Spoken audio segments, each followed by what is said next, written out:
Anda masih bersama kami di Berita Padang. Bagi Anda yang baru saja bergabung, kami hadirkan kembali 3 berita utama pada pagi hari ini.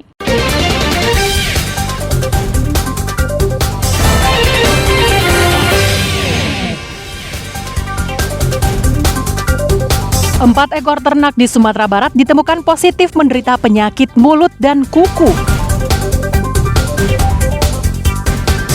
Puluhan warga di Muara Panas, Kecamatan Bukit Sundi, Kabupaten Solo, ramai-ramai mengikuti lomba menjala ikan.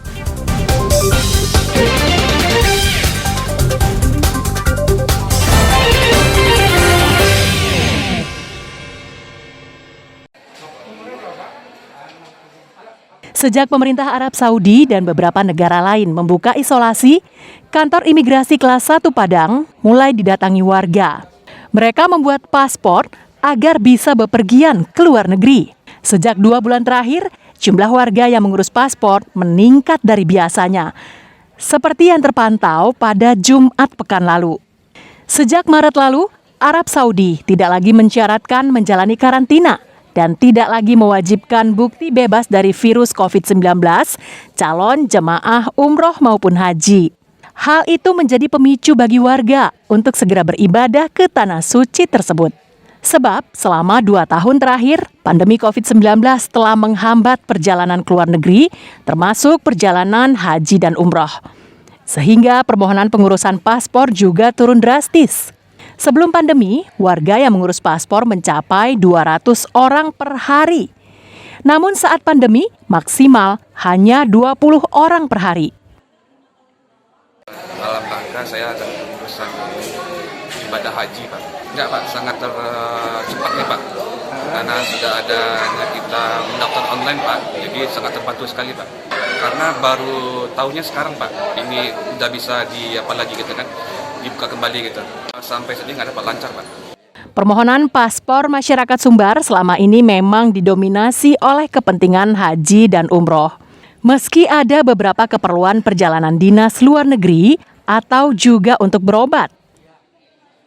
Memang saat ini kantor imigrasi kelas 1 TPI Padang mengalami peningkatan jumlah permohonan paspor yang biasanya 20 sekarang sampai dengan kurang lebih 80 sampai dengan 90 per hari.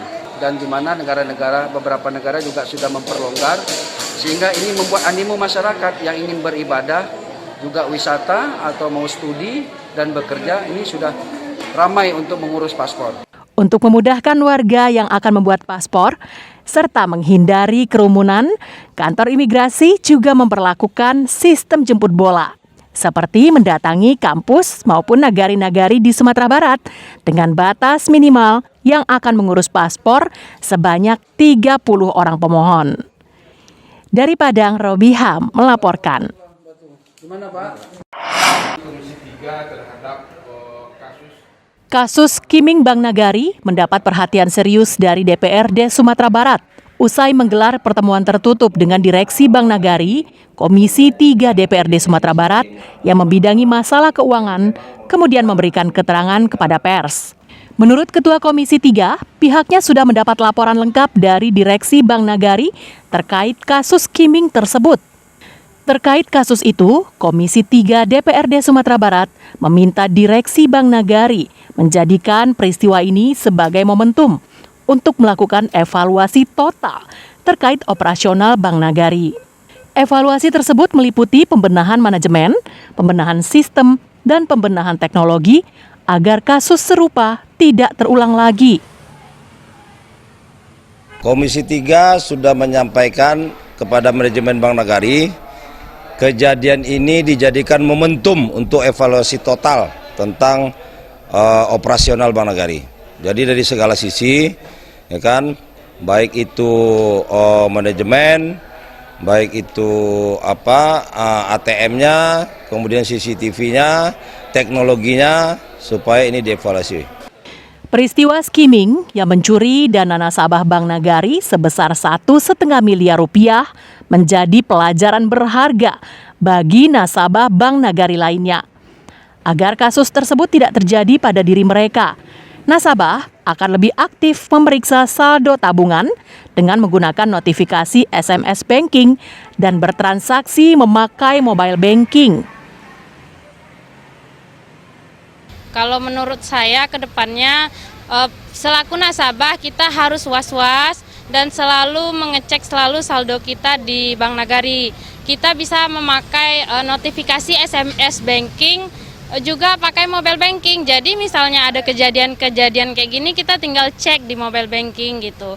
Nah untuk yang lain juga gitu, kita misalnya ada teknologi di Bank Nagari yang mengharuskan seperti apa langkah-langkahnya harus diikutin.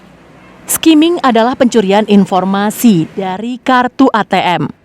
Biasanya pelaku skimming memasang alat skimmer di lubang mulut mesin ATM.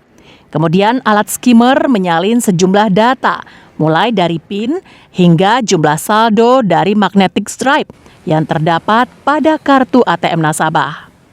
Laude Johardio Anse melaporkan dari Padang.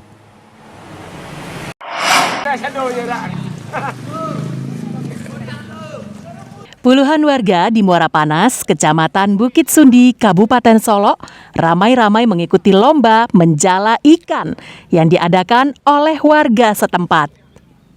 Kegiatan yang telah diagendakan tiap tahun ini bertempat di sepanjang aliran Sungai Batang Lembang yang mengalir di daerah Muara Panas.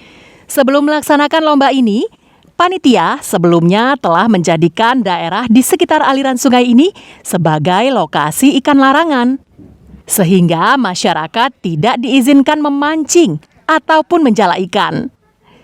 Di kawasan ikan larangan ini telah ditebar berbagai jenis bibit ikan, seperti ikan mas dan ikan nila. Kini saatnya memanen ikan. Panitia yang merupakan pemuda setempat membuat perlombaan. Dengan kontribusi Rp150.000 per peserta, ikan yang mereka peroleh diizinkan untuk dibawa pulang sebagai hadiahnya.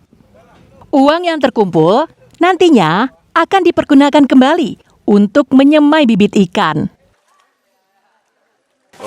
Bersama-sama, beramai-ramai tiba Pak. Jadi tujuannya untuk silaturahmi dan untuk membersihkan sungai juga karena ikannya kita lepaskan gitu ya Pak. Oh gitu. Peserta yang mengikuti lomba menjala ikan ini sangat antusias karena bisa menyalurkan hobi mereka. Selain itu, hasil yang mereka dapat cukup lumayan untuk dibawa pulang. Satu orang peserta bisa mendapat 8 kilo ikan hasil tangkapan mereka.